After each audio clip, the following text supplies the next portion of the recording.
आकांक्षा भन ल। हिजो हाम्रो कुनानी घिसिङ बुबु प्रधानमन्त्री हाम्रो विद्युतीय प्राधिकरणबाट चेन्ज हुनुभयो होइन।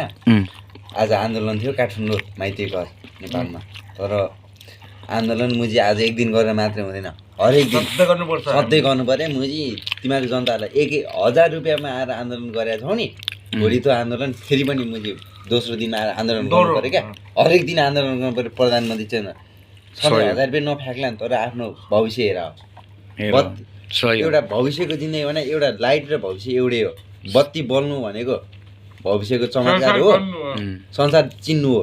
अँध्यारो कोठामा जिन्दगी बन्दैन, उज्यालै चाहिन्छ। तर भविष्य बन्नलाई 1000ले बन्दैन। भोलि पनि आन्दोलन गरेर देख्न पाऊँ। हामी त बाहिर परदेशमा छौँ, हामी परदेशमा छौँ। तर हामी परदेशमा बसेर यति बोल्नु र तिमीहरू मुजी त्यहाँ 1000 रुपियाँले आन्दोलन मुजी भने अब त्यो अनि त्यति त मिल्छ क्या। त्यो मुजीलाई मुजी नि हो क्या, 1000 रुपियाँ लिएर आन्दोलन गर्छौ होइन, त्यति त मिल्छ। त्योभन्दा बेसी त्यति त मिल्छ, दामी हो। म पनि बालेनको आन्दोलनमा गएको। त्यो मुजी त्यो प्रधानमन्त्री त्यो साला त्यो केपी अरे त्यो शेर्पा मिल्छ यति भन्न किन मिल्दैन तिनीहरूले हामीलाई भन्दैन भनिरहेको छ। अनि त्यो मुजीहरूले गर्दाखेरि ल हेर यसरी भात खानु पर्थ्यो हामीले। यो यस्ता मुजी भाँडा यो ल हेर्नु यस्ता मुजी भाँडा राखेर हामी किन मिल्दैन त? हामीले एउटा डज हानेर थोरै अगाडि मात्रै मिलाएर बोल्यो ल। यो भाँडामा यो हाम्रो अवस्था हो। यो भात खानी यसरी ल हेर त, यो मुजी डढेको भाँडामा हो किन ल, यसरी भात खानी बनाइ नल्यो किन हामीलाई।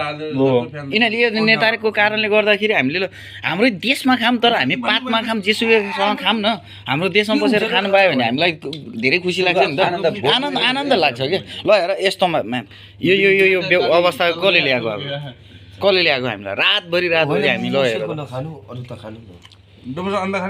नखाने यो अन्डा के खाने? अब यो हाम्रो देशको हालत देख्दै केही खानै मन लागिरहेको छैन भने हाम्रो ल ठिक छ। हामीलाई एउटा यो के अरे हामीले बाउ आमा आफ्नो आमाको हातले आफ्नो बुढीले बनाएको हातले खाने कुनै नेपालीलाई रहर छैन खान्छ मजाले छ नि। ल हेर यो अवस्थामा ल हेर यसरी खान पर्ने यो के हो? यो बाध्यता हो कि होइन? बाध्यता होइन, यो मुजी प्रधानमन्त्री भ्रष्टाचारले गर्दा हामीलाई यो अति बाध्यतामा ल्यायो क्या। बाध्यतामा ल्यायो यो कुकुरहरूले ल्यायो नि त। यो कर्तव्य होइन, यो हाम्रो बाध्यता हो। ल हेर अनि यो भिडियो हेरेर सेयर नगर्नेहरूलाई के भन्न चाहन्छु? यस्तो भिडियोहरू जहाँ 1000 रुपियाँमा आन्दोलन त्यो त्यसको कुरै नगर्नु नि त। सब देखाइदिने हो, यो सबै हामीलाई बिगारे भने यिनीहरूले हो। यो देश बेचुवाहरू यो जहाँ रक्सी खान्छौँ, तर मुझे हामी बाहिरको आर्थिक स्थितिले खाइरहेछौँ। नेपालको आर्थिकले हामी अवस्था अनुसारले किन काट्ने दाइ? काट्ने नेचुरल हाल्ने होइन, नेपाली हो चान्स पाए गर्छ भन्छ नि। रक्सी त कसले खान्छ र भने? हामी रक्सी त किन खान्छौँ? हामीले भने रक्सी जहाँ रक्सी नेपालीले खान्छ भन्न खोज्यो। नेपालीहरूले खाइन्छ पनि, हामी खाइन्छ कहिलेकाहीँ हामीले नि खाइन्छ। त्यो उस भएन ल हेर। दुबईको आर्थिक स्थितिले खायो भने हामीले रक्सी, नेपालको आर्थिकले खायो भने के खान्छौँ? लोकल रक्सी त मुझे घरमा बनाएको लोकल रक्सी त पुलिसले फ्याँकिदिन्छ। तर मुझे बाहिरबाट आएको हुक्सी वाइन बियर हरेक थोक व्यापार गरिरहेको हुन्छ। मुझे एउटा रक्सी खुद्रा पसलमा गयो भने मुझे 300 पाउँछ नि, क्लबमा गयो भने मुझे 1200 1600। त्यो भने किन मुझे अहिले यहीँ मुझे 4 रुपियाँ 5 रुपियाँ बियर पाइरहेको हुन्छ? त्यो छ नि त, नेपाल डुबेको त्यो कारण हो नि त यार, होइन? ल अब डुबाउनु जति डुबाइसक्यो। अब हेर नेता हो त्यो। अस्ति एउटा हेरेको थिएँ कि मैले एउटा भिडियो होइन, त्यो केपी चोर देश छोड के भन्नेमा त्यो केपीको त्यो उस चाहिँले के अरे बडीगार्ड त्यसले उडेर हानेको थियो नि। गाड हो कि त्यो होइन, त्यो रङ्गशाला कता हाने त्यसले उडेर हानेको एउटा सानो क्लिप मैले पुरानो हेरेको थिएन।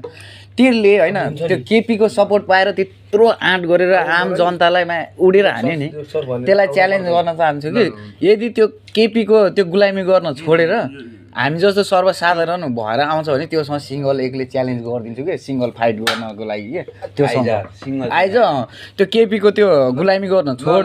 अनि ल केपी होइन हाम्रो अहिले केपी छ नि होइन, केपी जुनसुकै नेता क्या, जति पनि नेताहरू छन् भ्रष्टाचारी नेताहरू त्यो तिनीहरूलाई मैले खुल्लै कसरी भन्छु भन्दा ल अहिले त्यो केपीले लगभग 10 15 20 जना त त्यसले बडीगार्ड राखेको छ। एकजना बराबर 1.5-2 लाखको स्यालेरी महिनाको दिएर राखेको छ। केपीको कहाँनिर कुन चाहिँ फ्याक्ट्री छ केपीको?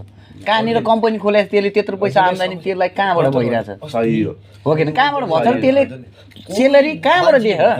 कसरी बुझाएको छ त्यत्रो सेलेरी? भ्रष्टाचार होइन यहाँबाट बुझ्छ नि बुझ्दैनन् मान्छे कहाँबाट दिइरहेछ त्यसले त्यत्रो पैसा स्यालेरी दिएर मजाले पालेछ उडेर हानेछ नि त्यसलाई त त्यो केपीको गुलामी गर्न छोडेर हामी जस्तो आम जनता जस्तो भएर आओस् त्यसलाई टुडी खेलमा लगेर त्योसँग घुमी उडी म फाइट त्योसँग त्यसलाई बुझ्यौ नि ल अब त्यस्तै हो यस्तो अवस्था नेपाली हामी मात्रै नि हामी 5 जना छौँ तर हाम्रो जस्तो अवस्था